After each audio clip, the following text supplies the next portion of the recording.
موسیٰ علیہ السلام نے کہا کہ اے نبی، اے محمد صلی اللہ علیہ وسلم، آپ کی امت یہ 5 وقت کی بھی نماز پڑھ نہیں پائے گی. ہماری امت 2 وقت کی نماز نہیں پڑھ پاتی تھی، آپ کی امت 5 وقت کی کہاں سے پڑھ پائے گی؟ جاؤ ابھی بھی.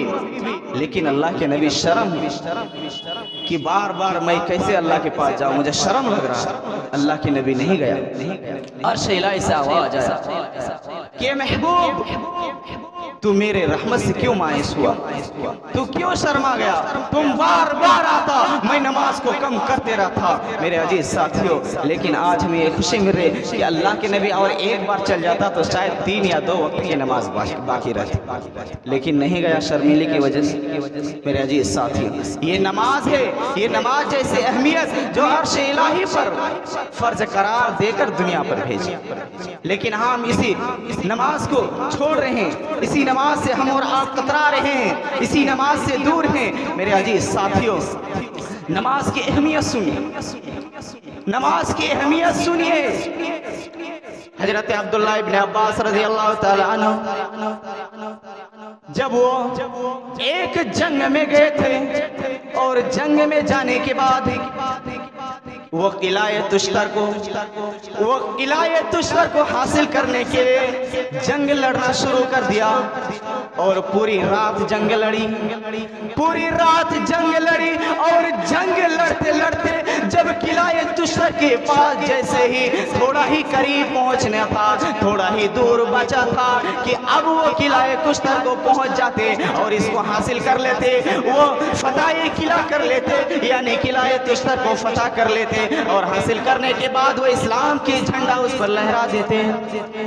اتنا ہی میں دیکھتا ہے کہ فجر کی اذان ہو چکی ہے، مؤذنوں کے زبان سے الفاظ نکل رہی ہے اللہ اکبر اللہ اکبر. یہ آواز عبداللہ ابن عباس کے کانوں سے ٹکراتی ہے اور تمام صحابہ اکرام بھی تھے، وہ سن رہے لیکن اشارہ کر رہی ہے کہ فجر کی اذان ہو رہی ہے، چلو نماز پڑھ لیں گے. لیکن کہا نہیں، یہ بھی اسلام کا کام ہے. اگر ہم یہ قلعہ تشتر تھوڑی ہی دیر میں حاصل کرنے والے ہیں، یہ قلعہ پر تھوڑی ہی دیر میں اسلام کا جھنڈا لہرانے والے ہیں، اگر اس کو چھوڑ کر نماز ادا کرنے جائیں گے تو پھر مکہ کے کفار اور پھر مشرکین نے حاصل کر لے گا، پھر یہ قلعہ جیت لے گا.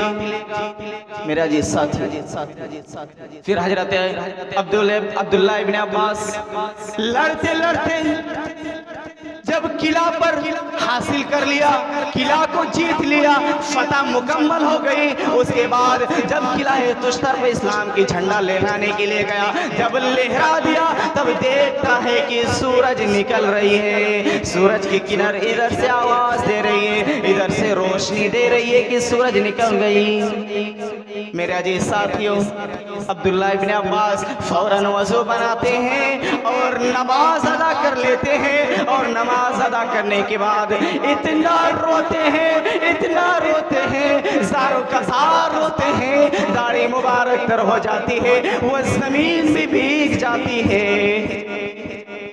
صحابہ پوچھتے ہیں، ساتھی پوچھتے ہیں، اے عبداللہ ابن عباس اتنا کیوں رو رہے ہو؟ کہنے لگا، میں جب تک اسلام لایا، میں جب تک بیعت رسول اللہ صلی اللہ علیہ وسلم، جب میں نبی صلی اللہ علیہ وسلم کے ہاتھ پر ہاتھ رکھ کر بیعت کیا تھا، اس وقت سے لے کر ابھی تک میری ایک وقت کی نماز قضا نہیں ہوئی، یہاں تک کہ فجر کی سنت بھی نہیں چھوٹی ہے.